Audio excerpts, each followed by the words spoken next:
For years, I've talked about the power of tax-free investing, and you get tax-free investing in Roth IRAs and Roth 401ks, but there's some key differences between these two accounts, and you need to know why it really matters. Today, I'm going to break down the top differences between your Roth IRA and your Roth 401k. Keep it right here.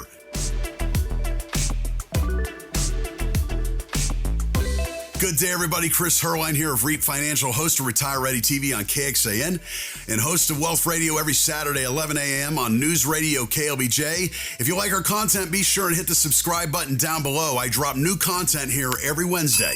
Okay, some of my favorite accounts on the planet to have in your portfolio are the Roth 401k and the Roth IRA, but there are some key differences that you really need to understand to maximize the ability to grow your portfolio tax-free. Let's go there. The first one is contribution limits.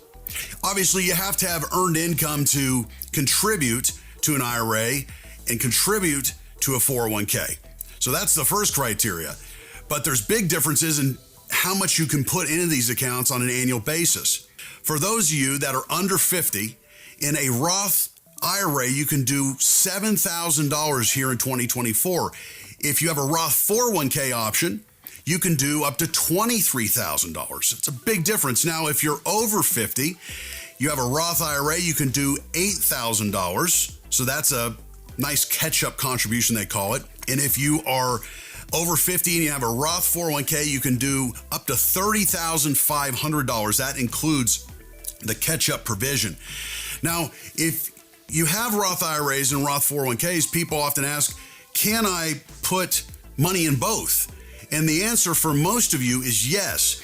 But if you have high income, if you are a high income earner, let's say you're a single tax filer and you make over $161,000, you are phased out of the Roth IRA. So you can't put money in the Roth IRA if you make over that. If you're married and you make over $240,000 combined income, you and your spouse, you're phased out. You can't put money in the Roth IRA. However, you can still put money in the Roth 401k.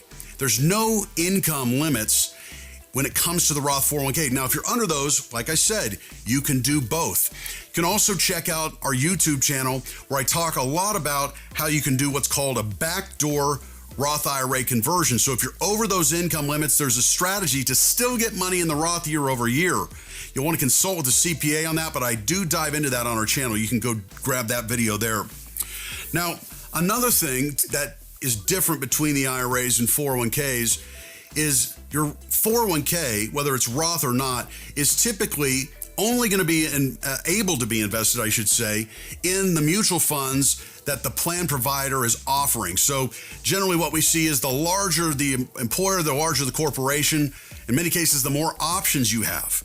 In many cases, the more affordable options you have. If you're a smaller employer, you work for them, you may have more limited options or more expensive options. That's a reason many people consider moving their 401ks around if you have multiple 401ks. Now, if you're invested in a Roth IRA, in most cases, you can invest in an array of things. Could be stocks, mutual funds, exchange-traded funds. They call those ETFs. Many people buy real estate in their portfolio using a self-directed IRA, gold. I mean, the list goes on. So in many cases, you have a 401k, maybe at an employer you used to work with, you're no longer working. This is a reason that a lot of people do 401k rollovers. They can move their 401k dollars that are only held to the investments available there and get better diversified in many cases by rolling to a Roth IRA or a traditional IRA, either one. Now, another thing that some people do throughout their working career is they want to borrow money from their 401k. Most companies will allow for 401k loans, so you can borrow from it and then pay it back over years through payroll deductions. If you have a Roth IRA, you cannot do loans on a Roth IRA. There's no exception to that. Another one is, required distributions. That's the power of Roth IRAs. There are no required minimum distributions on Roth IRAs.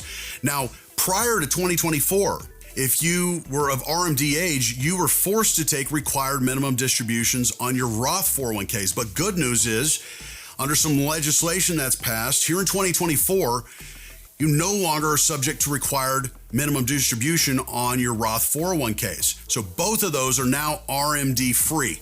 Very powerful. So Roths are a great tool to accumulate wealth, be able to distribute it tax-free in retirement, leave it to heirs tax-free, and my most favorite part of the Roth is there are no required minimum distributions. It gives you total control of your tax bracket in retirement and a lot more. I want you to get your hands on our Roth guide. It's at no cost for our YouTube viewers here. Email me, retire@reapfinancial.com. This great guide is updated for 2024 with the latest strategies. Email me right now, retire@reapfinancial.com. My team will have it on its way to your inbox.